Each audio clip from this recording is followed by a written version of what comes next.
أعوذ بالله من الشيطان الرجيم. بسم الله الرحمن الرحيم. واتل عليهم نبأ ابني آدم بالحق إذ قربا قربانا فتقبل من أحدهما ولم يتقبل من الآخر قال لأقتلنك قال انما يتقبل اللہ من المتقین. اور تم ان کو آدم کے دو بیٹوں کے واقعہ صحیح طریقے پر سنا دو. جب ان دونوں نے قربانی پیش کی تو ایک کی قربانی قبول ہوئی اور دوسرے کی قبول نہیں ہوئی. اس نے کہا میں تجھے قتل کر دوں گا. اس نے جواب دیا اللہ تو صرف متقیوں کی قربانی قبول کرتا ہے. یہ سورہ مائدہ کی 27 نمبر کی آیت ہے. اس میں نبی کریم صلی اللہ علیہ وسلم سے اللہ تعالیٰ فرما رہے ہیں کہ آپ اپنی امت کو حضرت آدم علیہ السلام کے دونوں بیٹوں کا واقعہ حق کے ساتھ بیان کر دیجئے. اصل میں قرآن کوئی قصے کہانیوں کی کتاب نہیں ہے اور نہ ہی یہ کوئی تاریخ کی کتاب ہے. یہ تو ایک قانون کی کتاب ہے. اس میں اصول بیان ہوئے ہیں اور ایک مکمل ضابط حیات ہے. یہ اس میں مختلف مقامات پر پچھلی گزری ہوئی قوموں کے واقعات و حالات جو بیان ہوتے ہیں وہ اگر آپ اس میں غور کریں تو اول سے لے کر آخر تک قصہ بیان نہیں ہوتا. عام طور پر قصے کا ایک ایک جز بیان کیا جاتا ہے کیونکہ اس حصے میں جس میں کوئی عبرت اور نصیحت کا پہلو ہوتا ہے وہ اصل تاریخ کی روح ہوتی ہے. اور جو واقعات اور قصے جس میں احکامات شرعی احکامات ہوتے ہیں اس کی بنیاد ہوتی ہے اس کو بیان کیا جاتا ہے. جہاں پر جس حد تک ضروری ہوتا ہے اس حد تک وہ واقعے کا جز بیان کر دیا جاتا ہے. پورا واقعہ بیان نہیں کیا جاتا. اس سے پچھلے رکوع میں جو واقعہ بیان ہو رہا تھا وہ حضرت موسیٰ علیہ السلام کی قوم بنی اسرائیل کو اللہ تعالیٰ نے حکم دیا تھا جہاد کرنے کا قوم عمالقہ سے ملک شام کو فتح کرنے کے لیے، کیونکہ انہوں نے ظلم کر کے ان کا وہ اصلی وطن لے لیا تھا. اس لیے اللہ تعالیٰ نے ان کو حکم دیا تھا کہ تم جا کر اپنا اصلی وطن ان سے جہاد کر کے حاصل کر لو. تو انہوں نے اس سے جی چھڑایا، بزدلی اور پست ہمتی بتائی اور جہاد کرنے سے انکار کیا. تو اس میں اللہ تعالیٰ نے اس کو ایک جرم کے طور پر بتایا، ایک سزا کے طور پر بتایا، کیونکہ جہاد جو ہوتی ہے اس کا اصل مقصد کیا ہوتا ہے. اس کی بنیاد اور اس کا مقصد یہ ہوتا ہے کہ حق کی تائید اور حمایت اور باطل کو مٹانے کے لیے قتل و قتال کیا جاتا ہے. لوگ یہ سمجھتے ہیں کہ لڑتے مرتے بھیڑتے ہیں ایک دوسرے سے. ایسا نہیں ہے. ایک مقصد کے تحت کام ہوتا ہے جہاد. جہاد اللہ کی راہ میں جو جہاد ہوتا ہے اس کا مقصد پایا جاتا ہے حق کی تائید اور حمایت اور باطل کو مٹانا. اس کے لیے قتال کرنے کا اللہ تعالیٰ حکم دیتے ہیں تاکہ امن و امان قائم ہو. اور اس آیت میں اس کے برخلاف کہ ناحق قتل کو بہت بڑا جرم، گناہ اور برائی اور تباہی کا باعث بتایا گیا ہے. ان آیتوں میں اس رکوع میں جو حضرت آدم علیہ السلام کے بیٹوں کا جو واقعہ بیان کیا جا رہا ہے دونوں میں ربط ہے. دیکھیے آپ کہ جہاں پر جو ہے ناحق کوئی ظلم و زیادتی کر رہا ہے تو اس کو ختم کرنے کے لیے، باطل کو مٹانے کے لیے، حق کی تائید کرنے کے لیے جہاد کرنے کا حکم دیا ہے کہ مارو ان کو اور مار کر وہاں پر چیزوں کو درست کر دو، حالات کو درست کر دو. اور جہاں پر ایسا نہیں ہے، بھولے بھالے اور بے گناہ لوگوں کو، ایک انسان کو بھی اگر تم قتل کرو گے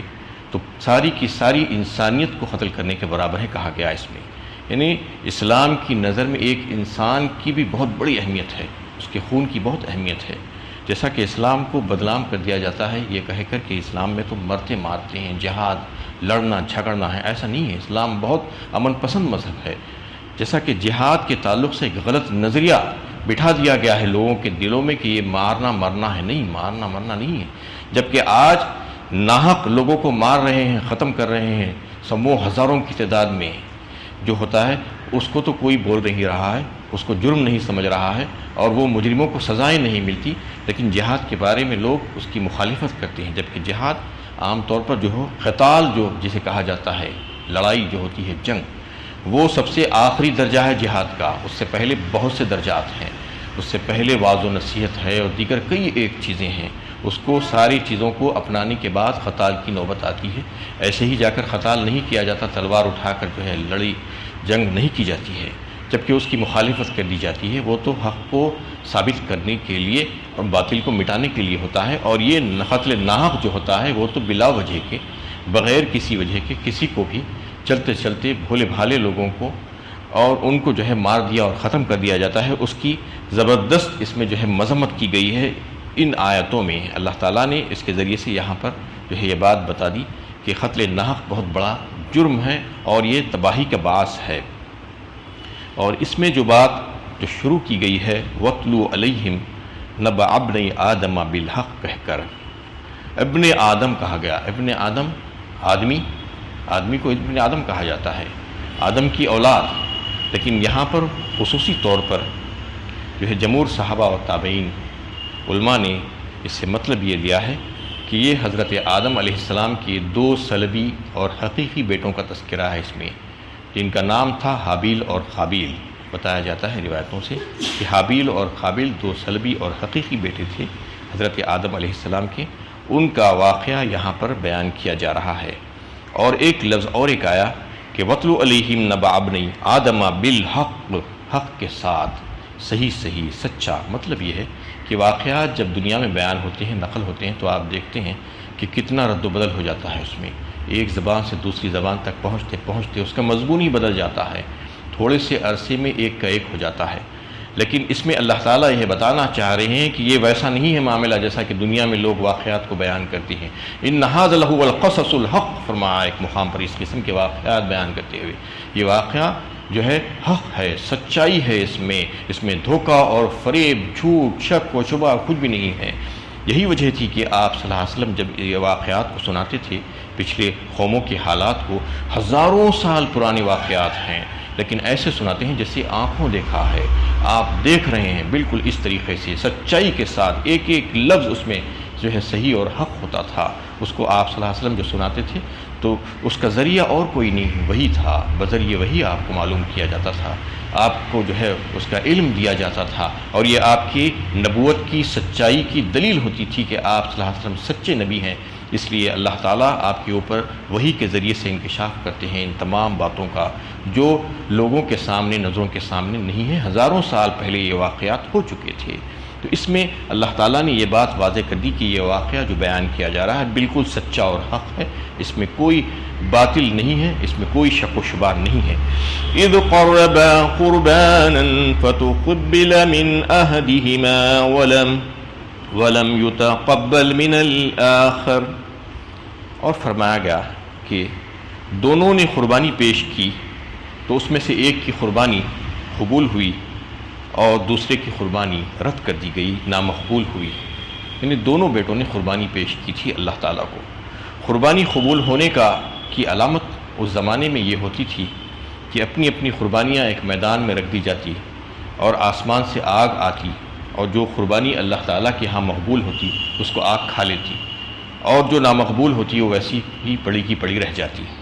تو ایک کی قربانی قبول ہوئی، دوسرے کی قربانی نامقبول ہوئی۔ اس میں جو قربانی کا جو لفظ آیا ہے وہ قرب سے ہے، اللہ تعالیٰ کا تقرب حاصل کرنا۔ قربانی ایک زبردست عبادت ہے، امت محمدیہ میں بھی اللہ تعالیٰ نے اس کو جاری کیا ہے۔ ذو الحجہ کا مہینہ آنے والا ہے، اس میں 10ویں ذی الحجہ کو جو قربانی دی جاتی ہے 10، 11، 12، تو یہ قربانی ایک زبردست عبادت ہے۔ عبادت کے طور پر ہر صاحب حیثیت کے لیے ضروری ہے قربانی دینا، اللہ تعالیٰ کا تقرب حاصل کرنے کی خاطر یہ قربانی دی جاتی ہے، نہ کہ لوگوں کو دکھانے کی خاطر اور ریاکاری کی خاطر۔ اس میں جو ہے بہت سے پہلو ہیں۔ قربانی کی قبولیت کے سلسلے میں لَن يَنَالَ اللَّهَ لُحُومُهَا ولا دماؤها ولکن ینالہ التقوی منکم، فرمایا اللہ تعالیٰ نے سورہ حج 17 پارے میں کہ اللہ تعالیٰ کے ہاں تمہارا جو قربانی کا جو جانور ہے اس کا نہ گوشت پہنچتا ہے اور نہ خون پہنچتا ہے، بلکہ پہنچنے والی چیز وہ ہے جو تقوی، تمہاری نیتیں کیا ہے، تم کس نیت سے وہ قربانی کیے ہیں۔ بہت سے لوگ آج ایسے ہیں جو قربانی لوگوں کو دکھانے کے لیے کرتے ہیں کہ بہت بڑا جانور خرید کر لاتے ہیں، جا کر ہزاروں لاکھوں روپیہ خرچ کیا جاتا ہے جانور کی خریداری پر، اور پھر اس کی تشہیر اور پبلسٹی ہوتی ہے کہ ہم نے اتنے میں خریدا، ہم نے ایسا جانور لیا۔ یہ تشہیر اور پبلسٹی کی ضرورت نہیں ہے، جو بھی جانور اچھا صحت مند قربانی کے قابل جو جانور ہے وہ خریدا جا سکتا ہے، چاہے وہ اوسط ہو یا بڑا ہو یا چھوٹا ہو، اس کو خریدا جا سکتا ہے، اور اس کو لوگوں کو دکھانے کے لیے نہیں بلکہ اللہ کے لیے قربانی پیش کرنا ہوگا، کیونکہ اللہ کا تقرب حاصل کرنے کے لیے۔ ان صلاتی و نسکی و محیایا و مماتی للہ رب العالمین، فرمایا سورہ انعام 8ویں پارے میں اللہ تعالیٰ نے، یعنی کہہ دیجئے کہ یہ بے شک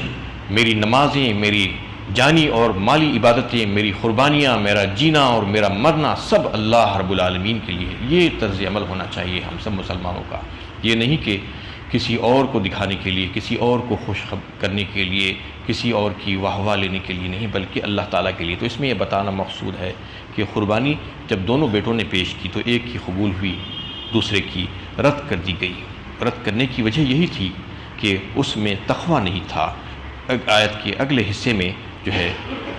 دوسرے بھائی نے یہی بات بتائی، فَتُقُبِّلَ مِنْ أَحَدِهِمَا وَلَمْ يُتَقَبَّلْ مِنَ الْآخَرِ قَالَ لَأَقْتُلَنَّكَ۔ جب یہ واقعہ پیش آ گیا تو اس بھائی نے جس کی قربانی قبول نہیں ہوئی تھی، اس نے اپنے دوسرے بھائی سے کہا جس کی قربانی قبول ہو گئی تھی کہ میں تجھے قتل کر ڈالوں گا، کیونکہ اب اس کو حسد ہونے لگا، کہ اس کو اس کا غصہ بڑھنے لگا کہ ایک میرے بھائی کی قربانی قبول ہو گئی اور اس کی تو رسوائی ہو گئی، بے عزت ہو گیا یہ، تو یہ اب اس کے غصے میں اور اضافہ ہوتے گیا، اور وہ حسد کی وجہ سے اپنے بھائی سے کہہ رہا ہے کہ میں تجھے قتل کر ڈالوں گا۔ قال انما يتقبل الله من المتقین، اس پر اس کے بھائی نے جس کی قربانی قبول ہو گئی تھی، جس کا نام حابیل تھا، حابیل نے بڑی سنجیدگی سے جواب دیا اور اس کے ساتھ جو ہے کوئی جہالت والا معاملہ نہیں کیا، بلکہ اس کے ساتھ ہمدردی اور خواہی سے بات کرتے ہوئے اس کو یہ کہہ رہا ہے کہ دیکھو اللہ تعالیٰ تو متقی اور پرہیزگار لوگوں کی ہی عبادت اور اس کے عمل کو قبول کرتے ہیں، اس کی قربانیوں کو قبول کرتے ہیں۔ اگر تمہارے پاس تقوی اور پرہیزگاری کی کمی ہے تو اس میں میرا کیا قصور ہے؟ تم کو تقوی اور پرہیزگاری اختیار کرنی چاہیے، اور اگر تم ایسا کرتے ہوتے تو تمہاری قربانی بھی قبول ہوتی۔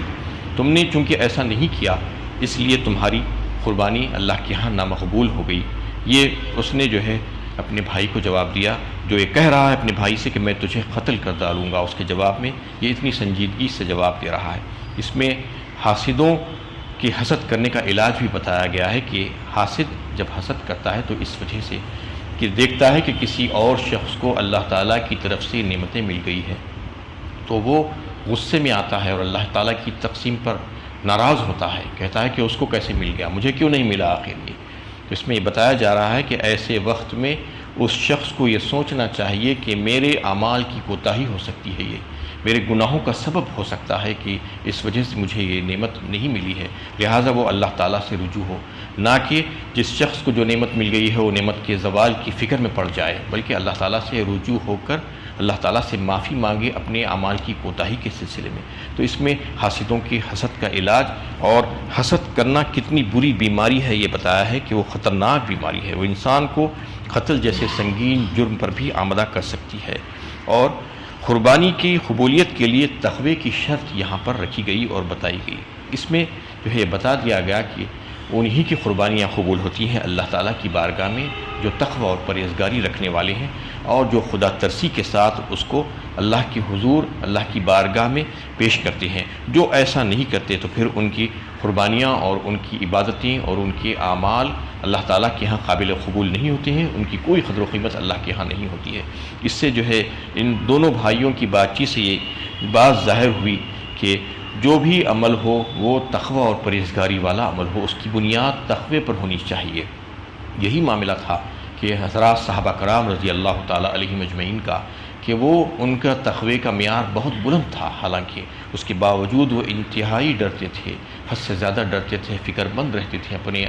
اعمال کے لیے تعلق سے، اور یہ سوچتے رہتے تھے ہمیشہ کہ پتہ نہیں ہمارے یہ عمل قبول ہوں گے یا نہیں ہوں گے، جبکہ ہمارا حال یہ ہے کہ ہمارا تقوی کا معیار انتہا سے زیادہ گھٹا ہوا ہے، اس کے باوجود بہت بے پرواہ ہے، اور لوگوں کو دکھانے کے لیے ہی کام کیا جاتا ہے، عام طور پر ریاکاری، نمود و نمائش، دکھاوا، یہ اس کے لیے کام کرتے ہیں، اور بہت مطمئن رہتے ہیں کہ ہمارا عمل تو قبول ہوگا، ہم نے تو ایسا کر دیا، ہم نے تو ویسا کر دیا، ہم فلاں کام کر لیے ہیں۔ نہیں، بلکہ اللہ سے ڈرتے ہوئے کام کرنا چاہیے۔ جو بھی عمل ہو،